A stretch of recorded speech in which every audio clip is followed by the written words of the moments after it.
para falar sobre a firmeza da lealdade do PCdoB à presidente Dilma. Eu entrevisto o deputado federal Orlando Silva, vice-líder do governo na Câmara e presidente estadual do PCdoB de São Paulo. Orlando Silva foi ministro do Esporte, tanto no governo Lula como na fase inicial do primeiro mandato da presidente Dilma.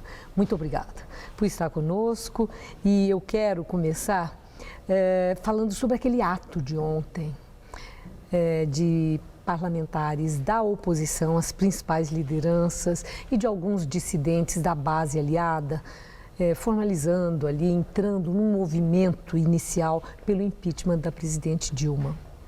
Isso preocupa o senhor, um movimento como esse dentro da Câmara? Isso pode contagiar a população? Boa noite, Maria Lídia. Boa noite, os amigos que nos acompanham nesse momento.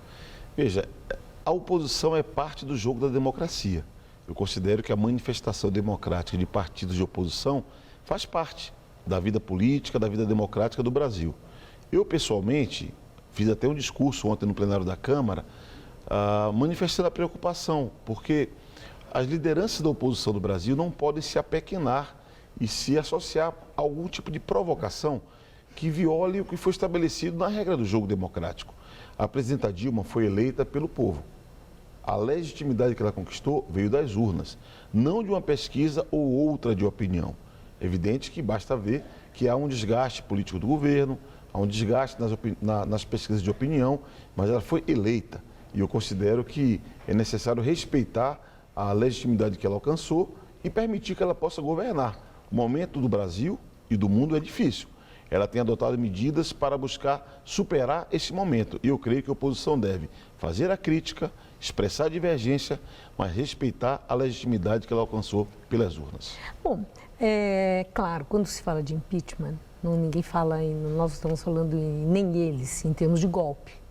É claro que há o preceito legal, se não houver, do ponto de vista da lei, aquelas razões pelas quais se pode entrar com um pedido dramático como esse, que o Brasil já viveu, não faz o menor sentido.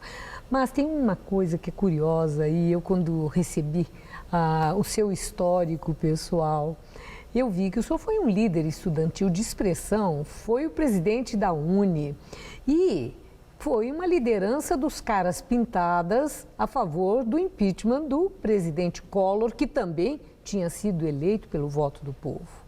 Qual é a diferença daquela época e de agora? Eu uso o argumento do presidente Fernando Henrique Cardoso. O presidente Fernando Henrique Cardoso, que é um líder do PSDB, talvez o mais relevante líder do PSDB, fala o seguinte: não há razão para debater sequer impeachment nesse momento, porque não há fato determinado. E impeachment não é um problema de vontade, como o próprio Fernando Henrique Cardoso fala. É um problema de haver fato determinado, haver fundamentação jurídica para que, eventualmente, alguém possa apresentar uma sugestão. E eu falo Fernando Henrique Cardoso porque é um líder político insuspeito. Ele tem a posição que todos conhecem de crítica ao governo, mas faz a crítica política, diverge de medidas, de programas, de iniciativas. E a luta política é dessa maneira. Ninguém é obrigado a apoiar tudo que um líder ou outro apresenta, mas é necessário respeitar a regra do jogo. Tem que cumprir a Constituição, cumprir a lei. Por isso que eu creio que não há nenhum fundamento, nenhum sentido em nenhuma proposta de impedimento da nossa presidenta. Vi uma declaração do senhor sobre a fala da presidente Dilma no dia 7 de setembro, em que ela disse que o Brasil está de braços abertos para acolher os refugiados que vivem essa situação dramática, trágica, que comove o mundo inteiro. No seu entender, considerando a situação da nossa economia, um momento difícil da vida do país, o Brasil tem condições de acolher refugiados e oferecer a eles um acolhimento com dignidade? Eu tenho convicção que sim. O Brasil deve parte da sua formação sócio-histórica, cultural, econômica, ao acolhimento que sempre fizemos de povos do mundo inteiro. Eu falo pelo momento que o país vive. É que pelo peso que tem na economia, pela relevância que tem no orçamento, é muito pequeno diante da tragédia. Maria Lídia, o mundo vive hoje a maior crise humanitária desde a Segunda Grande Guerra. Verdade. Já são 4 milhões de refugiados apenas do povo sírio. A tragédia que comove todo mundo todo mundo.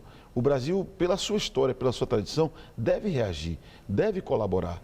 Receber 10, 20 mil sírios, por exemplo, que estão se espalhando pelo mundo inteiro, seria um gesto de grandeza para o nosso país.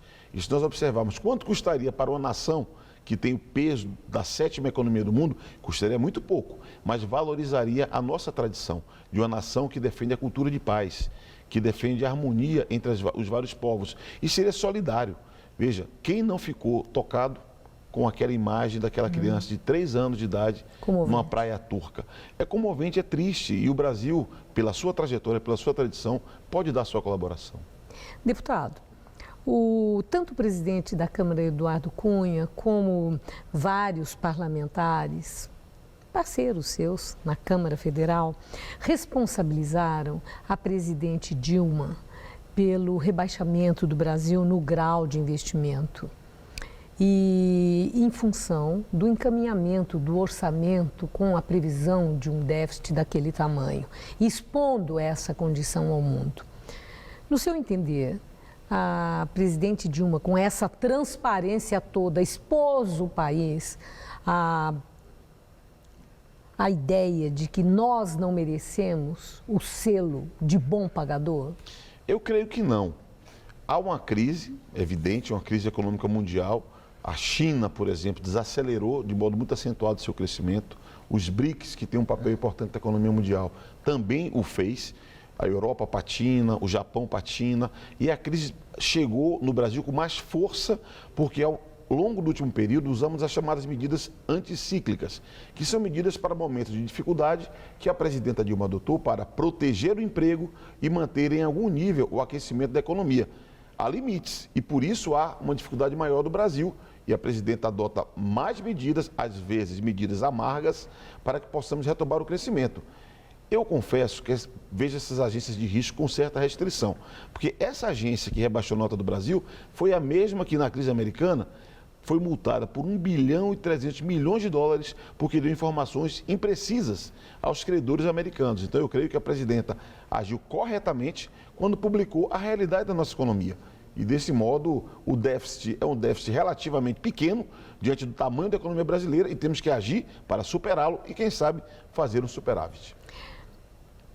É voz corrente que a presidente vai fazer uma reforma ministerial.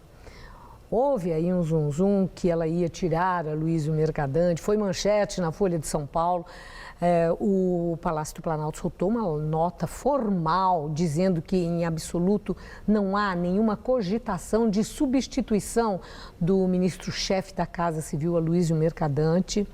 Entretanto, eu pergunto ao senhor, na reforma ministerial, se a presidente, neste tabuleiro, movendo as peças, fizer uma substituição também na Casa Civil, no seu entender, Aldo Rebelo, do seu partido, é uma pessoa adequada para um ministério que exige tanta habilidade para a articulação política?